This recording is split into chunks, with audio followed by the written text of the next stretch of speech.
परम पावन परम आराध्य प्रातः स्मरणीय आचार्य श्री महाश्रमण जी के चरणों में सत सत नमन करते हुए हम आज का सत्र शुरू कर रहे हैं।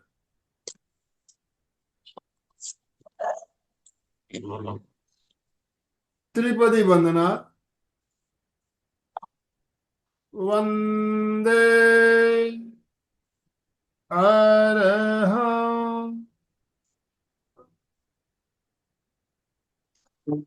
वंदे गुरु परम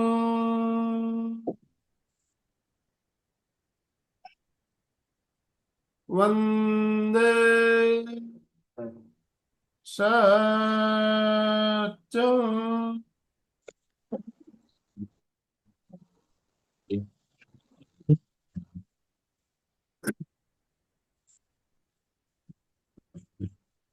सभी साधक साधिकाओं को जय जिनेन्द्र, सुप्रभात, ओम अरहम, गुड मॉर्निंग। बंधु और बहनों, शुक्रवार का दिन, जैसा कि हम सब जानते हैं, हमारी एक बहुत ही शानदार श्रृंखला प्रेक्षा ध्यान पर आधारित श्रृंखला चल रही है और हम प्रेक्षा ध्यान के एक एक अंग पर चर्चा करते हुए बहुत सी नई बातें जान रहे हैं, साथ में हम प्रैक्टिकल प्रयोग भी कर रहे हैं। तो आज हमारा मार्गदर्शन करने के लिए कोलकाता से मंजू जी सिपानी हमारे साथ जुड़ चुकी है और आज का जो विषय है लेस्या ध्यान, आधार और स्वरूप। लेस्या ध्यान के बारे में हम बात करेंगे। लेस्याओं के बारे में हम पहले भी कई बार चर्चा कर चुके हैं और बीच बीच में हम प्रयोग करते भी रहते हैं। तो बहुत सी नई बातें, हर चर्चा में कुछ ना कुछ नई बातें हमें जानने को मिलती है। तो आज इसी चर्चा सत्र को आगे बढ़ाते हुए मैं मंजू जी से निवेदन करना चाहूंगा आज का सेशन शुरू करने के लिए, और आप सभी से निवेदन, अपने अपने वीडियो ऑन रखेंगे और दोनों हाथ ऊपर करते हुए मंजू जी का वेलकम, स्वागत करेंगे। मंजू जी, आपका बहुत बहुत स्वागत, बहुत बहुत अभिनंदन। Mic hand over to you. आप आज का सत्र शुरू करें। वंदे अरहम, वंदे गुरुवरम, वंदे सच्चम। सभी को ओम अरहम। ओम अरहम। लेश्या। लेश्या शब्द जैन दर्शन का अपना मौलिक पारिभाषिक शब्द है। ये शब्द शायद आपने और कहीं भी नहीं देखा पढ़ा होगा। लेश्या, अगर लेश्या शब्द का अर्थ करें तो लेश्या का मतलब होता है रश्मि, प्रकाश की एक किरण, रश्मि। तो जो अगर हम आत्मा को सूर्य कहें तो सूर्य की एक रश्मि ही लेश्या है। लेकिन लेश्या रंगीन है, जबकि आत्मा तो अरूपी है। तो कैसे रंगीन रश्मि, रश्मि रंगीन हुई कैसे, है ना? क्योंकि लेश्या तो रंगीन है, रंगों का खेल है सारा।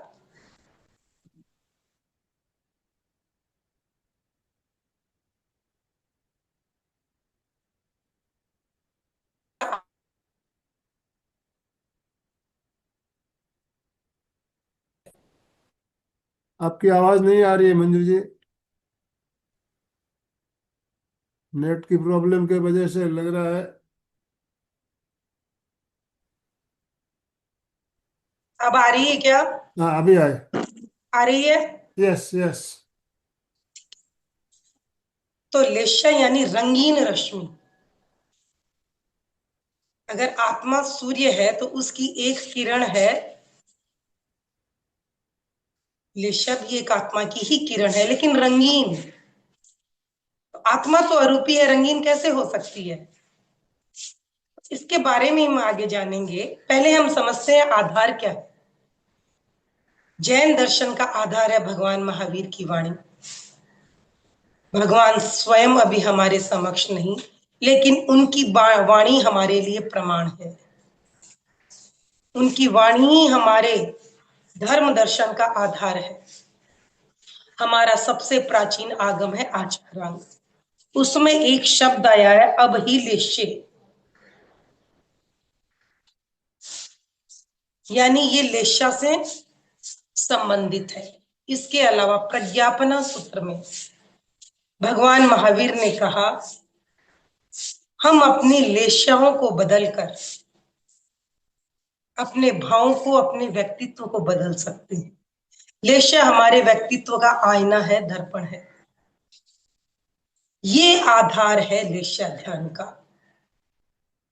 और आगे भगवान की अंतिम देशना उत्तराध्याय में एक पूरा चैप्टर है लेशा, जिसमें 6 प्रकार की लेशाओं का वर्णन मिलता है।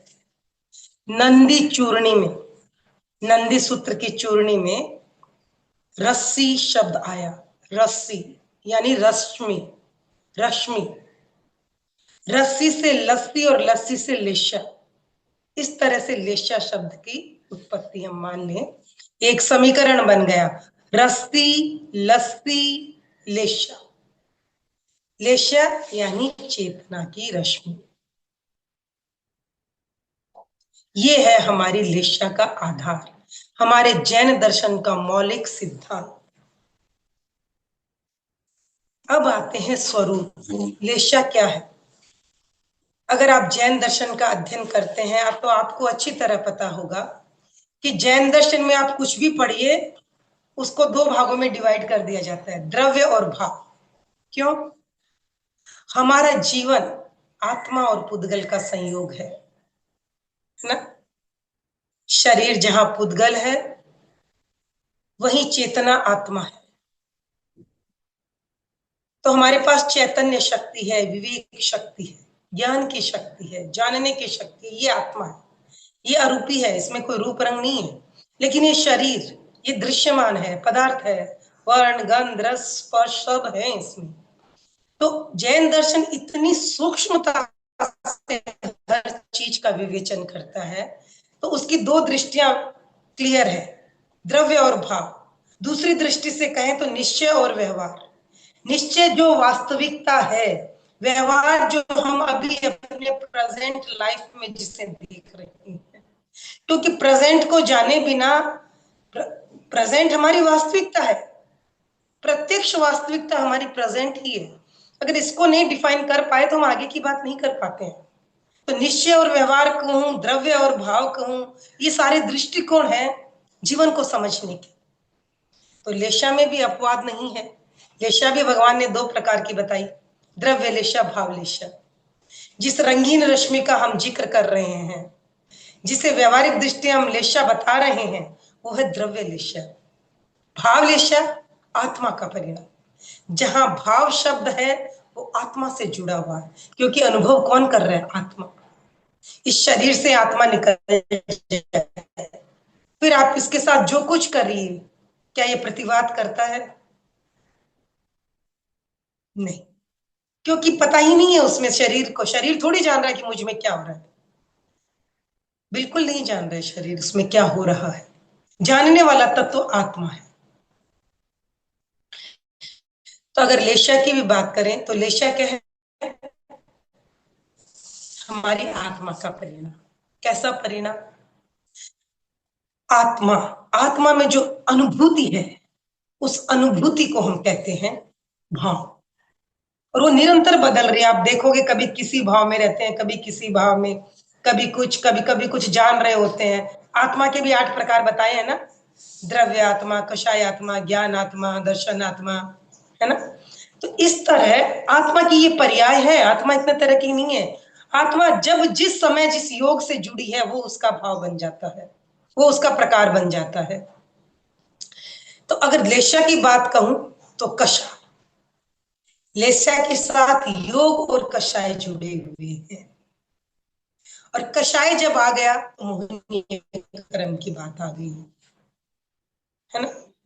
मोहनीय कर्म, मोहनीय कर्म हमारे कषाय का जिम्मेवार है, हमारे विकारों का जिम्मेवार है। जो विकार उत्पन्न होते हैं, वितर क्रोध मान माया लोभ राग द्वेष कलह ईर्ष्या, जितने भी भीतर के भाव है, संवेग है, आवेश आवेग है, वो सब मोहनीय कर्म का विपाक है। तो लेशा की उत्पत्ति में सीधा सीधा अगर मैं कहूं तो मोहनीय कर्म का हाथ है। तो अब इसकी कैसे परिभाषा करेंगे? मोहनीय कर्म के विपाक से उत्पन्न आत्मा का परिणाम हो गया भावलेशा। और उस भावलेशा को शरीर में जब प्रकट होना है तो पुद्गलों की अपेक्षा है। तो उस भावलेशा को इस स्थूल शरीर में प्रकट करने के लिए जिन पुद्गलों की अपेक्षा होती है, उन विशिष्ट रंगीन पुद्गलों को हमने क्या कहा? द्रव्यलेशा। तो मूल कारण क्या है? भावलेशा। और उससे पहले आए तो कर्म। तो कर्म क्या हो गया? द्रव्य। तो इस तरह से हम देखते हैं द्रव्य भाव को प्रभावित करता है और भाव द्रव्य को। यानी भावलेशा कर्म, भावलेशा है कर्मलेशा का, ये द्रव्यलेशा का कारण, और द्रव्यलेशा पुनः क्या है? कर्म बंध का कारण, मोहनीय कर्म बंध का कारण, और फिर वो मोहनीय कर्म बंध के विपाक, और विपाक से भावलेशा की उत्पत्ति। तो अगर मैं कहूं कि ये लेशा हमारे स्थूल और सूक्ष्म जगत के बीच का क्या है? संवाहक है ना? कैसे कर्म बंधेंगे, है ना? क्योंकि कर्म हमारी आत्मा से चिपकते हैं राग द्वेष के कारण। अब शुभ होंगे कि अशुभ, ये किस पे डिपेंड कर रहा है? हमारी भावलेशा पे, बिल्कुल भावलेशा। तो इस तरह से हम स्वरूप को अगर समझें तो कर्म लेशा के दो प्रकार हो गए, द्रव्यलेशा, भावलेशा। द्रव्यलेशा क्या हुआ? द्रव्यलेशा की अगर मैं परिभाषा करनी चाहूं तो आचार्य श्री तुलसी ने क्या कहा? आचार्य श्री तुलसी ने द्रव्यलेशा की परिभाषा बताई। हम परिभाषा को एग्जैक्ट ही जान लेते हैं तो वो ज्यादा सही रहेगा हमारे लिए। आचार्य श्री तुलसी ने कहा, योग वर्गणा के अंतर्गत पुद्गलों की सहायता से होने वाला आत्मा का परिणाम। योग वर्गणा यानी जो लेशा है वो जब इस शरीर पे प्रकट हुई, यानी मन वचन काया की प्रवृत्ति, यानी योग। आपके भीतर जैसे भाव होते हैं, या मैं कहूं कि जैसी लेशा होती है वैसे ही भाव होते हैं। जैसे भाव वैसे विचार, और जैसे विचार वैसी प्रवृत्ति। अगर शुभ भावों का योग मिला तो आपकी प्रवृत्ति शुभ हुई, अशुभ का मिला तो आपकी प्रवृत्ति अशुभ हुई। ये शुभ अशुभ क्या है? भाव, मोहनीय कर्म का विपाक, है ना? ये मोहनीय कर्म का विपाक है। तो ये हमारी आत्मा का परिणाम कि आत्मा शुभ है या अशुभ है। ये परिणाम मन वचन काया की प्रवृत्ति के अंतर्गत हम जब, एक्चुअली हम इतनी गहराई तक व्यवहारिक दृष्टि से हम भीतर नहीं जा पाते हैं कि कैसी लेशा कैसे भाव। बस हम प्रवृत्ति देखते हैं कि कैसी प्रवृत्ति हुई, शुभ हुई कि अशुभ हुई। लेकिन उसके पीछे कारण क्या है? हमारी लेशा। और लेशा से भी और पीछे हम जाते हैं तो हमारी मोहनीय कर्म का विपाक है। तो योग वर्गणा के अंतर्गत, ये द्रव्यलेशा की परिभाषा है, योग वर्गणा के अंतर्गत पुद्गलों की सहायता से होने वाला आत्मा का परिणाम है भावलेशा, और वो पुद्गल विशेष कहलाते हैं द्रव्यलेशा। तो इस प्रकार लेशा के दो प्रकार हुए, द्रव्यलेशा, भावलेशा। भावलेशा के अनंत भेद हो सकते हैं क्योंकि हमारे अनंत परिणाम है आत्मा के। क्रोध, मान, माया, लोभ, ये चार अगर मैं कह दूं तो इन चार में भी कितनी तरतमता है। क्रोध है कितना, अनंत अनंत पर्याय क्रोध की, अनंत पर्याय माया की, अनंत पर्याय लोभ की, अनंत पर्याय हमारी मान की। तो भावलेशा के अगर हम भेद करें तो हम ये नहीं कहेंगे, हम कहेंगे अनंत पर्याय है भावलेशा। लेकिन द्रव्यलेशा को फिर दो भागों में बांट दिया गया, कर्मलेशा, अकर्मलेशा। लेशावल मैंने कहा रश्मि, प्रकाश की रश्मि, ठीक है ना? अभी मेरे पास मैसेज है कि एक बार फिर समझाएं, तो मैं सिंपल में फिर एक बार समझाऊं क्योंकि हमारे पास समय की सीमा रहती है। कि क्योंकि ये बहुत डिफिकल्ट चीज है, हम अगर अपने स्तर पर नहीं उसको जान पाए, अनुभव कर पाए ना, तो समझ, शब्दों से समझना बहुत मुश्किल है। मोहनीय कर्म का जब विपाक होता है तो हमारे भीतर कषाय पैदा होते हैं। कषाय यानी राग द्वेष कह दो, क्रोध मान माया लोभ ईर्ष्या, जो कुछ भी कह दो आप, जो भाव है वो सब क्या है? मोहनीय कर्म का विपाक है। ये भाव जब तक हमारे भीतर हैं, बाहर शरीर पे नहीं आए हैं, वो हमारे भीतर है, वो तरंगों के रूप में हमारे साथ है। लेकिन जब ये विपाक हमारे शरीर पे प्रकट होता है और हमारी प्रवृत्ति में, जब हम क्रोध करते हैं, अहंकार करते हैं, लोभ करते हैं, जब प्रवृत्ति में आता है, तो हमारे शरीर की कोई भी प्रवृत्ति बिना पुद्गलों की सहायता के नहीं होती है। अगर आपको क्रोध करना है तो उसके अनुरूप आपको पुद्गलों को ग्रहण करना होगा, तब आप क्रोध प्रकट कर पाओगे। तो भाव आपके कर्म के विपाक से आया, आत्मा ने अनुभव किया, है ना। आत्मा अनुभव करी क्रोध है, और ये क्रोध जब बाहर प्रकट, प्रवृत्ति के रूप में प्रकट हुआ, तो उसे पुद्गलों की सहायता चाहिए। तो वो पुद्गल जो क्रोध को प्रकट करने में हेल्प कर रहे हैं, वो है द्रव्य कषाय, द्रव्य लिशा। और जो क्रोध आपने भीतर अनुभव किया भाव के रूप में, वो है भाव लिशा। इसको आप एक उदाहरण से समझो। हमने मिर्ची खाई, मिर्ची खाई, हमें भीतर झाल अनुभव हुई, और हमने मुंह से जोर से क्या किया, तो ये जो किया, ये द्रव्य लिशा बाहर प्रकट हुआ, ये द्रव्य लिशा। वही क्रोध जो प्रवृत्ति के रूप में प्रकट हुआ, वो द्रव्य लिशा। और उस प्रवृत्ति को प्रकट करने के लिए आपने पुद्गलों को ग्रहण किया। आपने जो शी किया, आपने क्या किया, उसके अनुरूप पुद्गलों को ग्रहण किया, और वो आवाज छोड़ी आपने, वो शब्द आपने निकाले, तो ये द्रव्य लिशा है। और भाव जो भीतर आपको झाल अनुभव हुई, इसके लिए कोई शब्द नहीं है आपके पास। झाल अनुभव हुई, कितनी हुई, क्या हुई, कैसे हुई, आप जान रहे हो, या ये आपने जो शब्द निकाला उससे पता चल रहा है आपको कितनी हुई। तो जो अनुभूति है वो आत्मा के स्तर पर है, उसे भाव लिशा कहते हैं। और जो बाहर प्रकट हुआ, वो है हमारा द्रव्य लिशा। इसको हम और आगे जब आध्यात्मिक स्वरूप समझेंगे तो और मैं विस्तार से बताऊंगी। आज केवल हमें स्वरूप को जानना है। तो द्रव्य लिशा के भी दो प्रकार बताए गए, कर्म लिशा, नो कर्म लिशा। जो हमसे जुड़ी हुई है, जो हमारे भावों की नियामक है, जो हमारे भावों को प्रकट करने में हेल्प करती है, उसे हम कहते हैं कर्म लिशा। क्यों?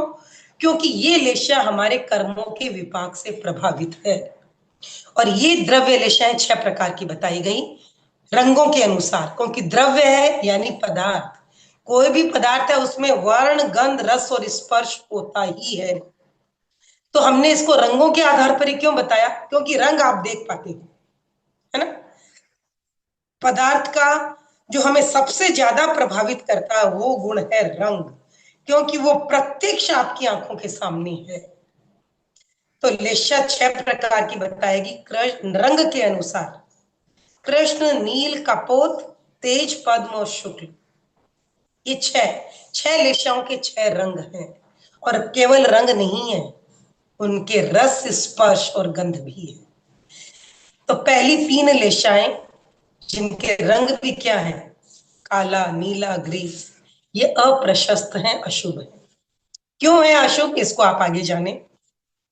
और 3 है प्रशस्त, तेज, पद्म और शुक्ल। तेज का रंग है लाल, पद्म का है पीला और शुक्ल का है सफेद।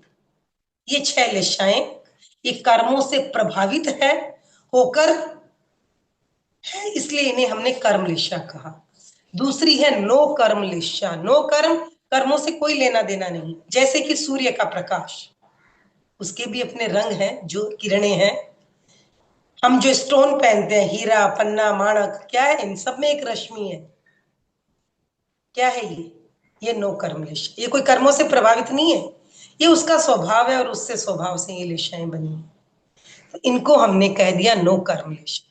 जितनी भी पौद्गलिक, केवल पदार्थ से संबंधित जो रश्मियां है, जैसे कि बल्ब, ट्यूबलाइट जल रहे हैं, कोई भी चमकती हुई चीज जिसकी अपनी आभा है, रोशनी है, वो लिशा है।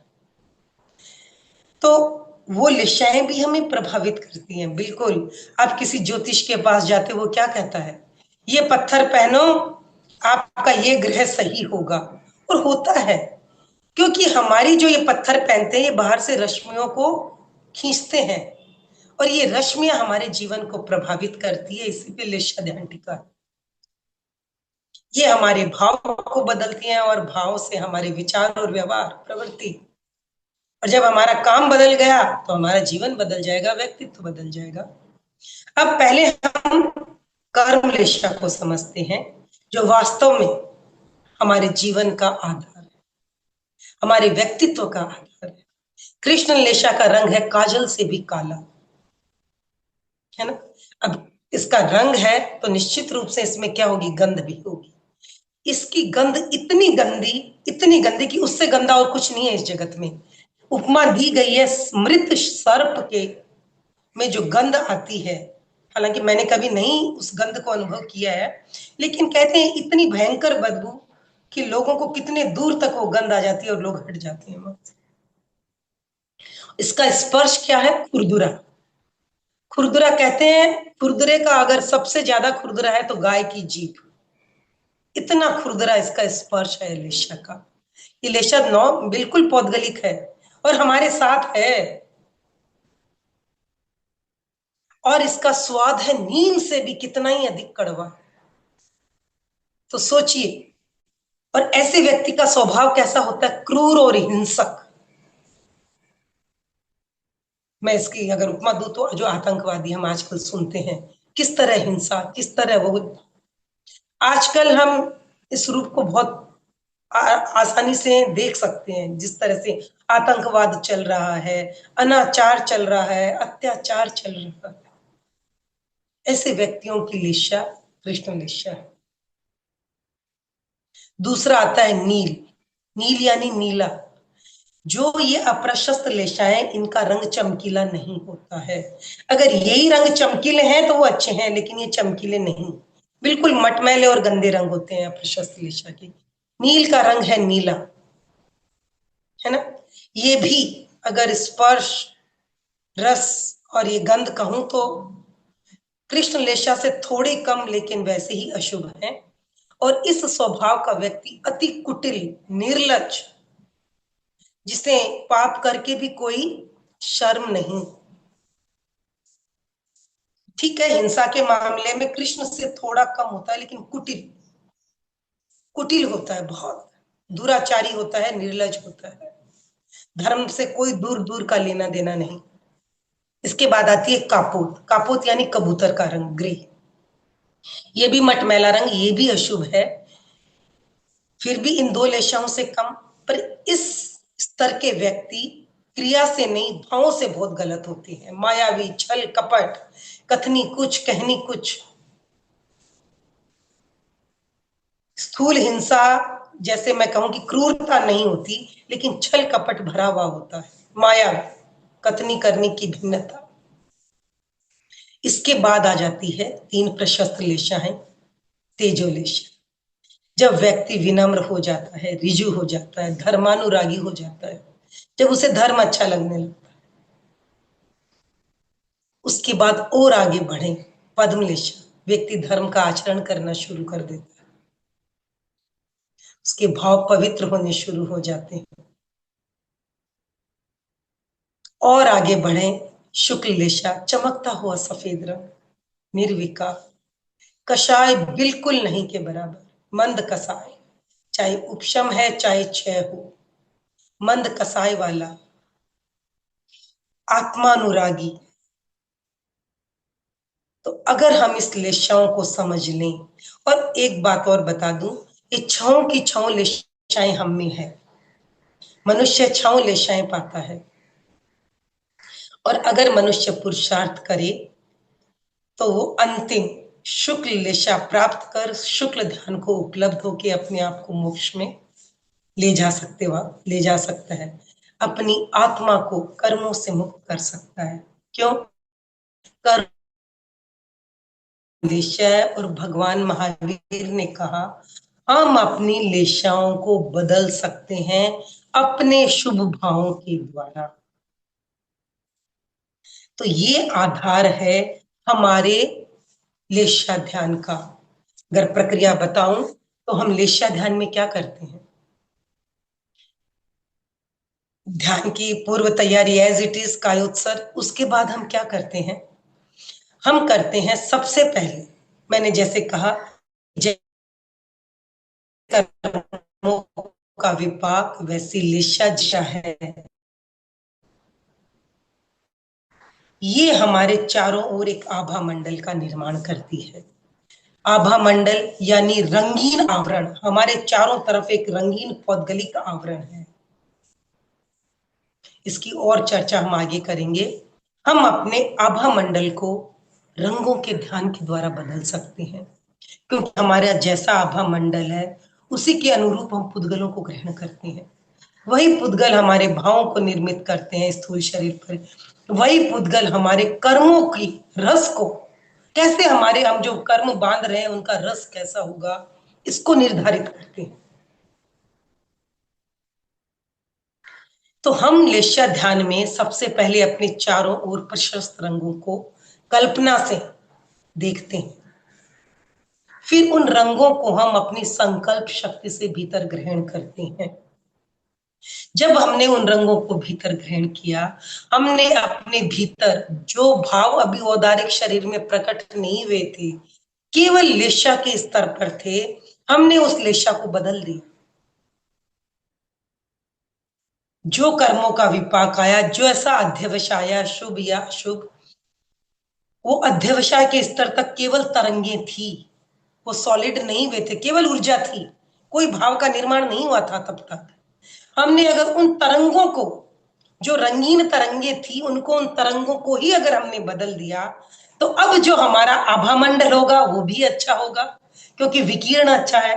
और जब आभा मंडल अच्छा होगा तो मेरे भाव भी अच्छे होंगे। और जब मैं जिन भावों से मैं क्रिया कर रहा हूं, उनके अनुरूप जिन पुद्गलों को मैं आकृष्ट कर रहा हूं कर्म को, वो भी शुभ होंगे। तो लेशा ध्यान के द्वारा हम अपने कर्मों को बदल सकते हैं। ये बहुत बड़ी साधना है, बहुत बड़ा मंत्र है। अगर हम कर्मों के अनुरूप ही जीते चले जाते तो मुक्ति कैसे होती? कभी नहीं, कभी नहीं। ये बहुत महत्वपूर्ण सिद्धांत है भगवान महावीर का। और हमारे प्रेक्षा ध्यान में भी आचार्य श्री महाप्रज्ञ जी का, उन्होंने जगह जगह कहा है, प्रेक्षा ध्यान का मूल लक्ष्य ही है भावों को परिवर्तित करना, भावों को नियंत्रित करना और अपने व्यक्तित्व का रूपांतरण कर लेना। अगर कर्मों के चलाए ही ये जीवन चलता तो ये असंभव था कि हम कर्मों से मुक्त होते। कभी नहीं, कभी नहीं। लेकिन भगवान महावीर का ये अनमोल सिद्धांत लिशा परिवर्तन का, और आचार्य श्री महाप्रज्ञ जी की दूर दृष्टि, अतीन्द्रिय दृष्टि जो उनकी जागृत थी, और उन्होंने इस सिद्धांत को व्यवहारिक स्तर पर लाकर जो लेशा ध्यान हमें दिया, उसके लिए जितनी जितनी हम कृतज्ञता गुरुदेव के प्रति ज्ञापित करें उतनी कम है। हम शायद अपनी बुद्धि से इस सिद्धांत को ऐसे नहीं समझ पाते। पढ़ा सभी नहीं होगा, ऐसी बात नहीं है।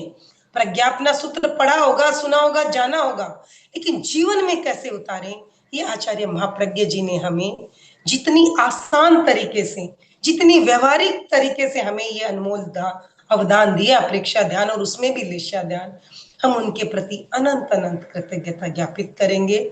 और हम इसको आधार मानकर, इसको अपने जीवन में लाकर, इसके प्रयोगों द्वारा अपने व्यक्तित्व को बदलकर, अपने आचरण को बदलकर हम एक पवित्र चारित्र की आराधना करते हुए हम मोक्ष गति की ओर अग्रसर हो सकते हैं। तो चलिए, अब अगर किसी का कोई प्रश्न है तो मैं लास्ट में लूंगी। पहले हम ध्यान करते हैं लेशा ध्यान का प्रयोग, रंगों का ध्यान, है ना। अगर हमारी एकाग्रता सद जाए ना, तो हम अपने आभा मंडल को देख सकते हैं। हमारे आभा मंडल के रंग हमें ये बता देंगे कि हमारे अंतर जगत, सूक्ष्म जगत में जो भाव शायद हमारे भी प्रकट ही नहीं हुए हैं, लेकिन हमारे सूक्ष्म जगत में कर्मों का विपाक वही है। तो क्यों न मैं अपने भावों को बदल लूं। अंदर अंतर जगत की सूक्ष्मता को हम नहीं देख सकते हैं, लेकिन आभा मंडल स्थूल है, पुद्गल है, उसकी फोटो तक खींची जा रही है आजकल। तो आभा मंडल को हम अपने ध्यान की एकाग्रता के द्वारा बिल्कुल देख सकते हैं। और नहीं देख पाते कोई बात नहीं, केवल कल्पना शक्ति से आप रंगों को देखो।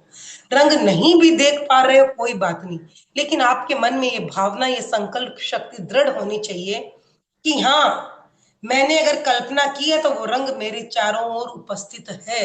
नहीं दिख रहे हैं कोई बात नहीं, और श्वास के साथ वही रंग के परमाणु आप भीतर भी ग्रहण कर रहे हो। और भीतर ग्रहण कर रहे हो तो भीतर की दिशा बदल रही है, बिल्कुल बदल रही है। इस संकल्प शक्ति श्रद्धा के साथ आप दिशा लें। चलिए सभी अपने अपने आसन और मुद्रा का चुनाव करें। समय के साथ हम और बहुत कुछ जानेंगे लेशा के बारे में, है ना, एक साथ सब बताना संभव नहीं। आसन और मुद्रा का चुनाव।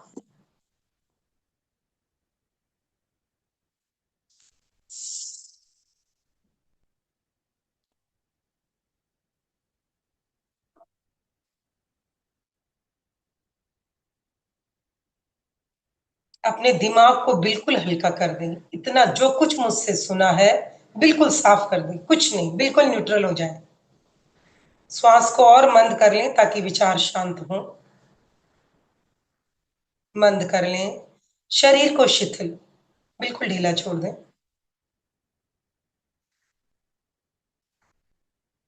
अपने आप में स्थित।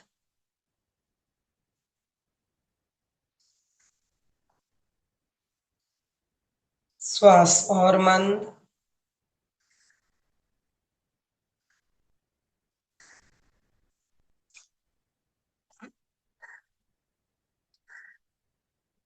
महाप्राण ध्वनि करेंगे ताकि मस्तिष्क की तरंगे शांत हो जाएं, हम एकाग्र और जागरूक हो जाएं। चित्त को मस्तिष्क पर केंद्रित रखते हुए बिल्कुल जितना मंद श्वास और गहरा श्वास ले सकते हैं ले, और धीरे धीरे महाप्राण ध्वनि, ताकि ब्रेन वेव्स आपके संतुलित हो जाए और ध्यान में एकाग्रता और जागरूकता बनी रहे। भरें श्वास।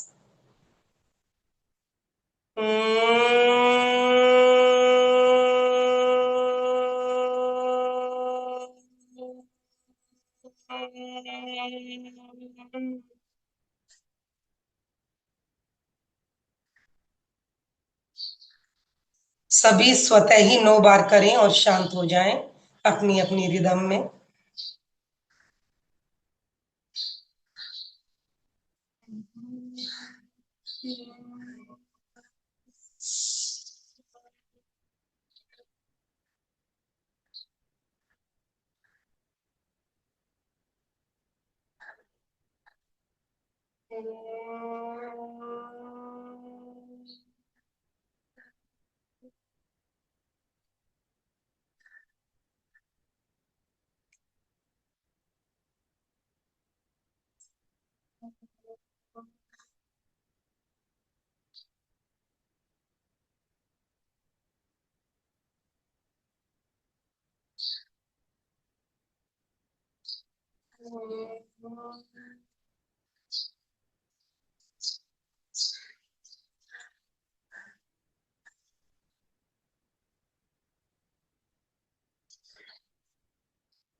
शांत। संपेखई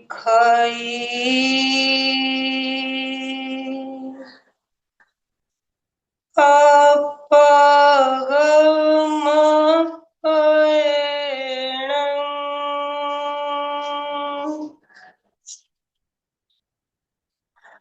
आत्मा के द्वारा आत्मा को देखें, स्वयं स्वयं को देखें। ध्यान का मानसिक संकल्प मेरे बाद दोहराएंगे। मैं चित्त शुद्धि के लिए प्रेक्ष्य ध्यान का प्रयोग कर रही हूँ।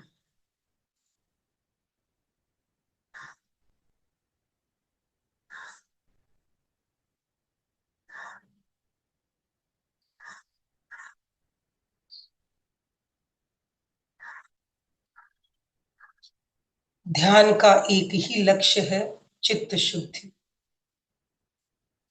चित्त शुद्धि के लिए एक उपाय है अपने आभा मंडल को पवित्र करना। आभा मंडल में सकारात्मक रंगों को भरना, प्रशस्त रंगों को भरना। जैसा आभा मंडल वैसा ही भाव मंडल।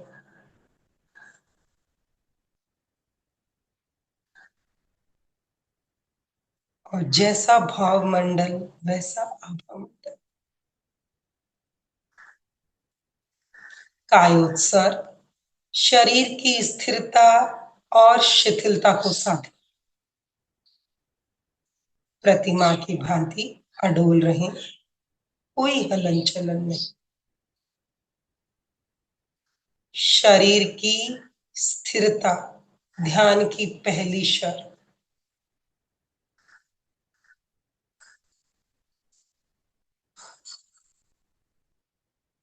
श्वास को मंद करते जाएंगे, शरीर स्थिर भी होगा, शिथिल भी। श्वास और शरीर को साथ साथ देखते हुए दोनों का साथ साथ संतुलन करें। Relax, relax, relax, relax.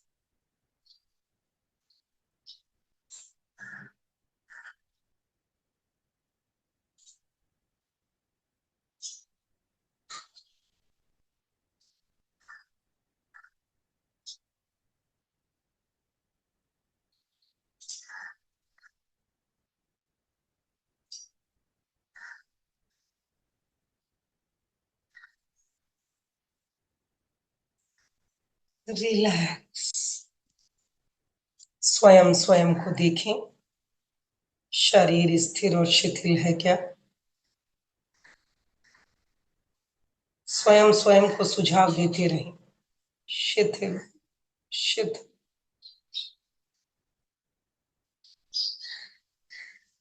शरीर को इतना शिथिल कर ले कि शरीर बिल्कुल हल्का हो जाए, शरीर का एहसास ही न रहे। छोड़ दें, शरीर की पकड़ को पूरी तरह से छोड़ दें और अंतर जगत में प्रवेश करें।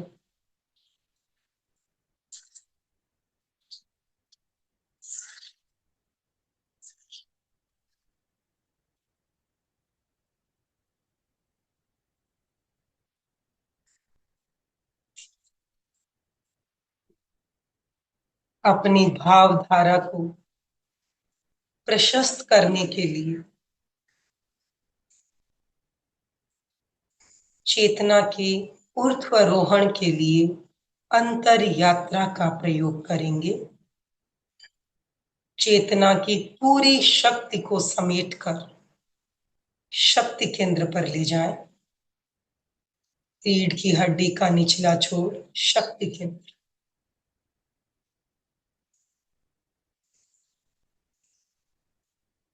चेतना के प्रकंपनों का अनुभव, प्राण के प्रकंपनों का अनुभव करें।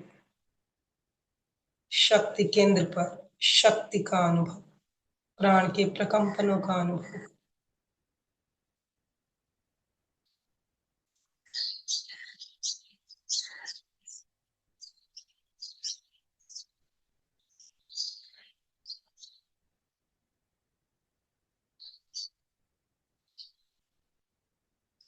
धीरे धीरे चित्त और प्राण दोनों की एक साथ यात्रा करेंगे सुषुम्ना में।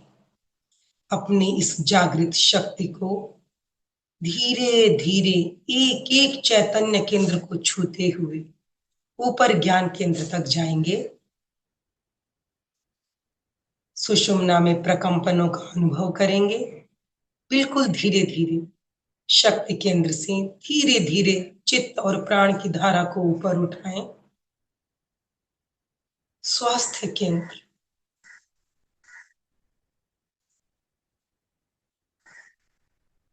हर एक केंद्र पर प्रकंपनों का अनुभव।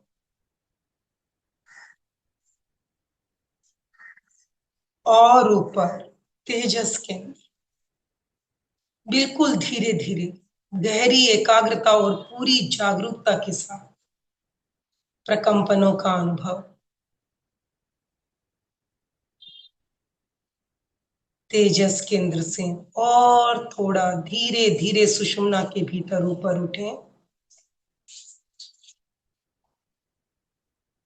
आनंद केंद्र, रुकें, प्रकंपनों का अनुभव। आनंद केंद्र में शक्ति प्रवाहित हो रही है।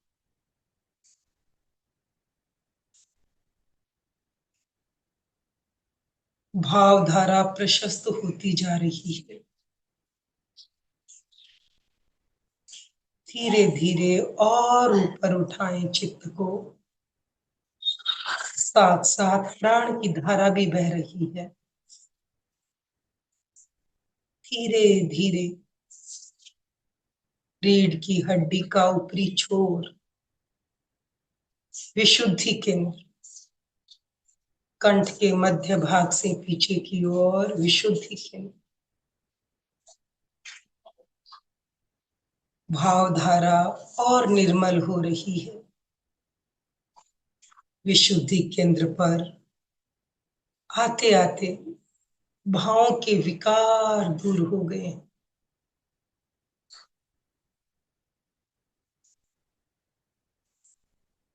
प्राण और चित्त को मस्तिष्क के भीतर बीचों बीच से ऊपर उठाएं। दर्शन केंद्र,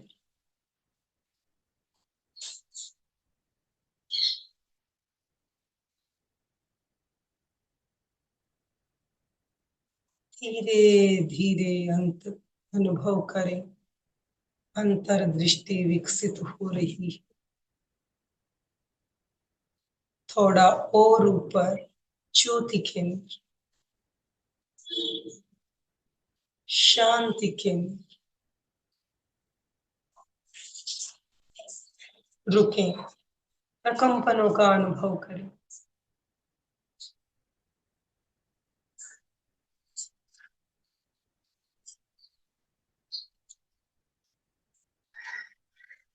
सुषुम्ना का अंतिम छोर ध्यान केंद्र,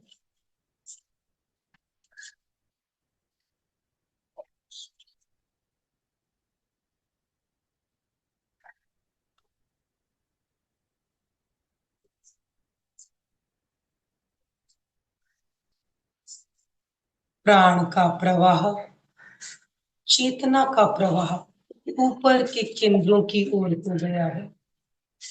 भावधारा निर्मल हो गई, प्रशस्त हो गई।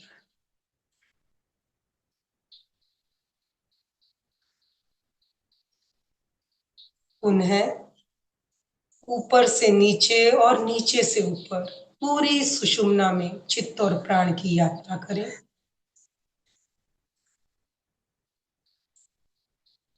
सुषुम्ना में प्राण के प्रकंपनों का अनुभव,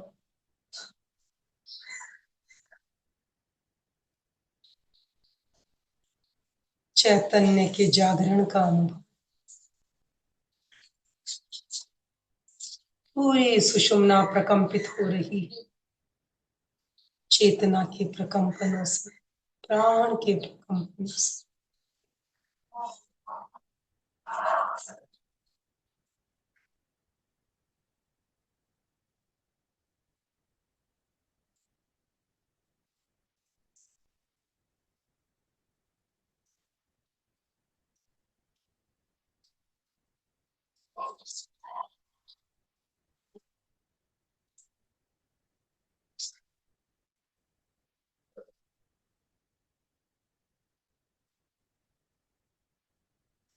इस संपूर्ण शक्ति को समेटकर दर्शन केंद्र पर केंद्रित करें। मस्तिष्क के भीतर दोनों भ्रिकुटियों के मध्य से भीतर की ओर दर्शन केंद्र, पिट्यूटरी ग्रंथि का स्थान, दर्शन केंद्र।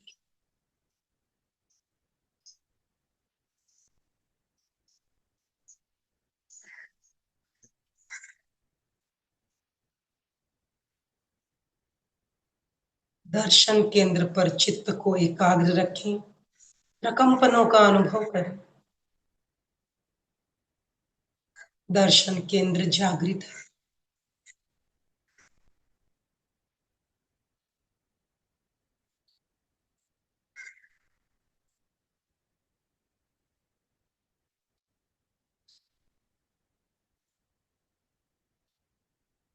दर्शन केंद्र पर लेशा ध्यान का प्रयोग करेंगे। अपनी कल्पना शक्ति और अपनी संकल्प शक्ति को दृढ़ करते हुए अनुभव करें, आकाश में सूर्योदय हो रहा है।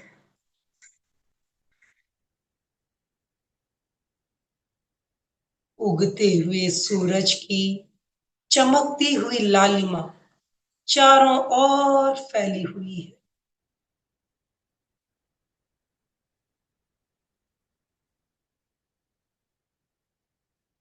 अपने चारों ओर चमकते हुए अरुण रंग को देखें, साक्षात्कार करें। चारों ओर लालिमा फैली हुई है। पूरा आभामंडल अरुण रंग के परमाणुओं से भरा हुआ है। देखें, अपने चारों ओर का औरा चमकते हुए लाल रंग के अरुण रंग के परमाणुओं से भरा हुआ है।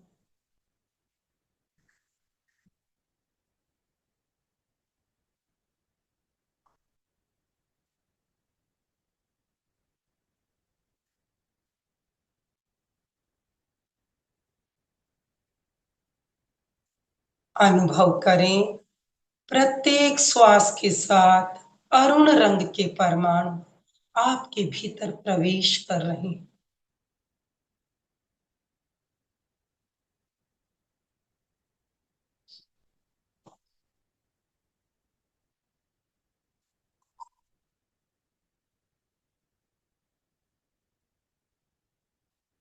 दर्शन केंद्र पर चमकते हुए अरुण रंग का ध्यान करें।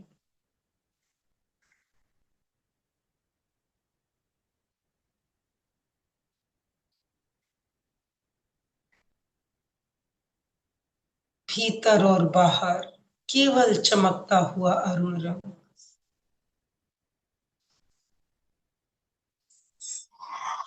अनुभव करें, दर्शन केंद्र से अरुण रंग की रश्मियां निकलकर आपके आभा मंडल में फैल रही है।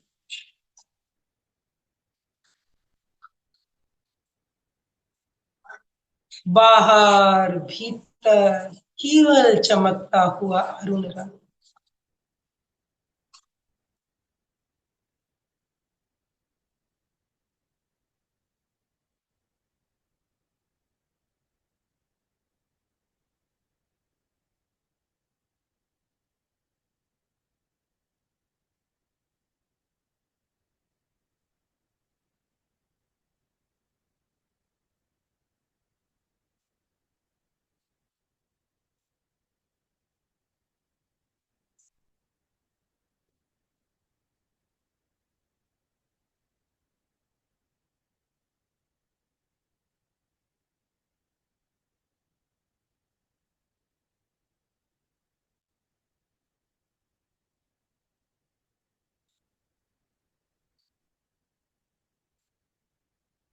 अनुभव करें, अंतर्दृष्टि जागृत हो रही है।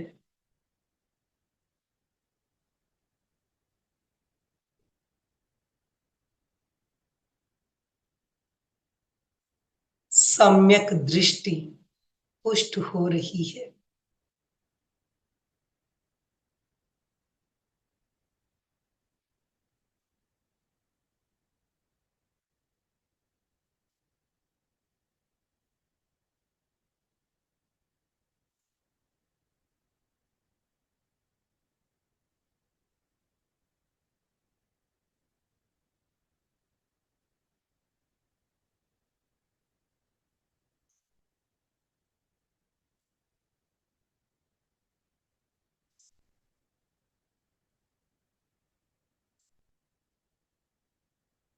विवेक चेतना जागृत हो रही है।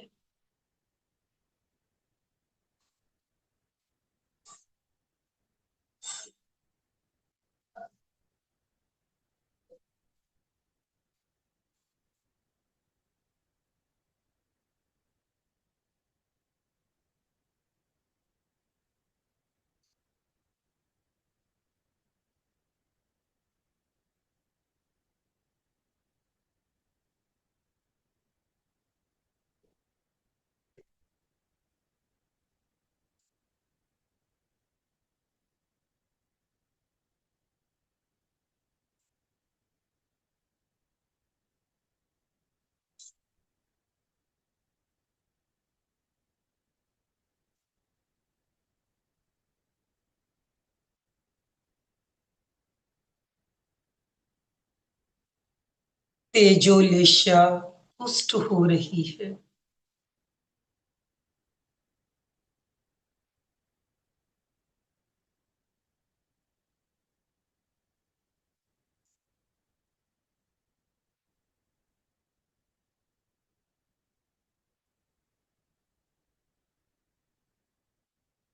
आत्म स्वरूप की अनुभूति हो रही है। श्रद्धा पुष्ट हो रही है।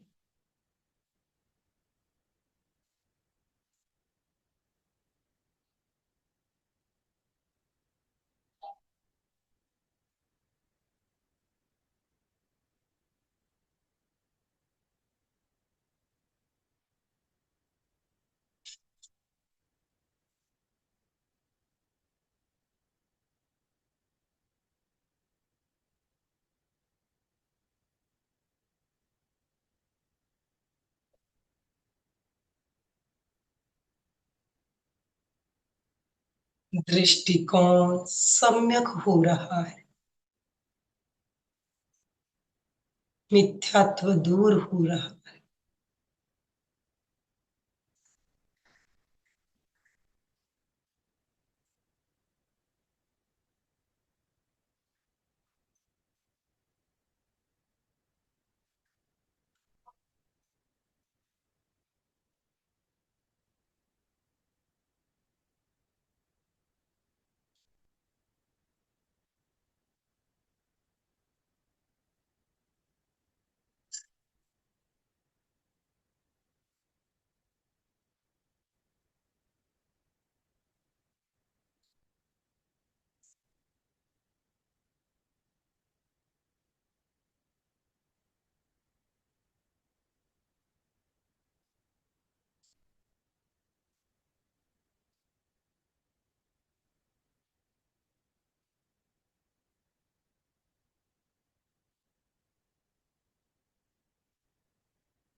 अनुभव करें, मेरी विवेक चेतना जागृत हो गई।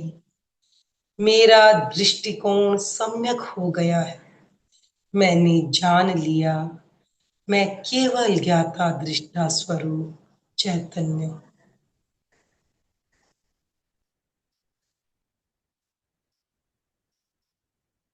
बाकी सब मात्र संयोग है।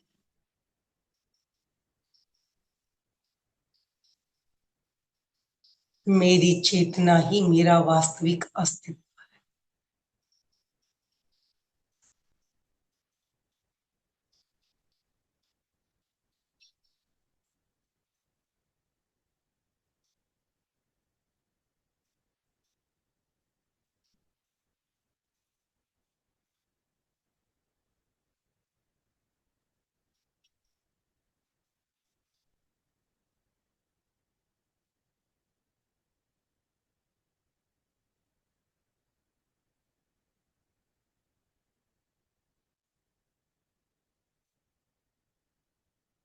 2 3 लंबे श्वास लें।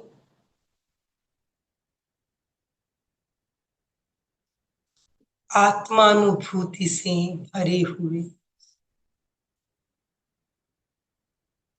धीरे धीरे बाहर के जगत में आए। अपने प्रति सहज हो जाएं, सजग हो जाएं।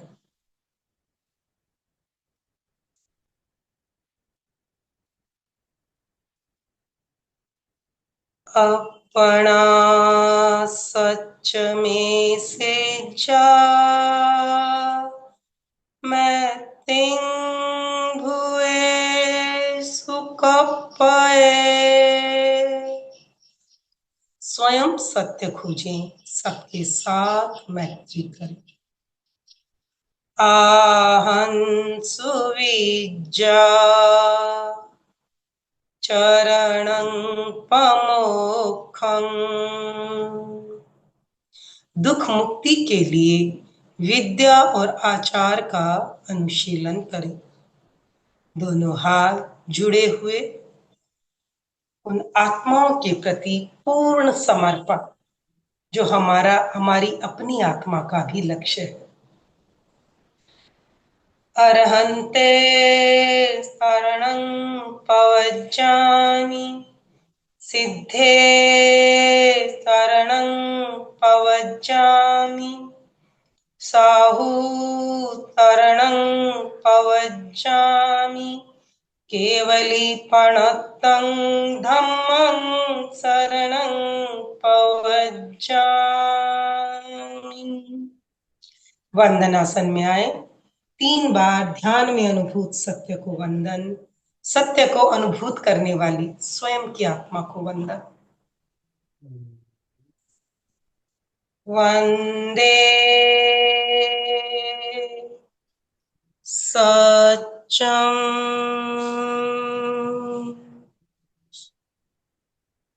वंदे सत्यं वंदे सत्यं। प्रयोग संपन्न। धीरे धीरे अपनी आंखें खोलें। ओम अरहम, ओम अरहम, ओम अरहम। दोनों हाथ जोड़ते हुए, रीढ़ की हड्डी गर्दन सीधी रखते हुए, आंखों को बिना दबाव दिए कोमलता से बंद रखते हुए मेरे साथ साथ सभी मानसिक उच्चारण करें। मैं चैतन्यमय हूँ, मैं आनंदमय हूँ, मैं शक्तिमय हूँ। मेरे भीतर अनंत चैतन्य का, अनंत आनंद का, अनंत शक्ति का सागर लहरा रहा है। इसका साक्षात्कार करना ही मेरे जीवन का परम लक्ष्य है। हमारा आज का दिन मंगलमय हो, आनंदमय हो, शांतिमय हो। इन्हीं शुभ भावनाओं के साथ ओम शांति शांति शांति। कृतज्ञोस्मि, हम सब गुरुदेव के आभारी हैं। कृतज्ञोस्मि, हम सब गुरुदेव के आभारी हैं। कृतज्ञोस्मि, हम सब गुरुदेव के आभारी हैं। सभी का बहुत बहुत धन्यवाद, बहुत बहुत आभार। मंजू जी, आपका भी बहुत बहुत धन्यवाद, बहुत बहुत आभार। अशोक जी, स्लोगन बोलिए। जय जिनेन्द्र। सभी साधक साधकी का एक साथ में उतरने। फिटनेस का डोज 1 घंटा हर रोज, फिटनेस का डोज 1 घंटा हर रोज, फिटनेस का डोज 1 घंटा 1 घंटा हर रोज। ओम हर अरहम, रोज। ओम अरहम। तो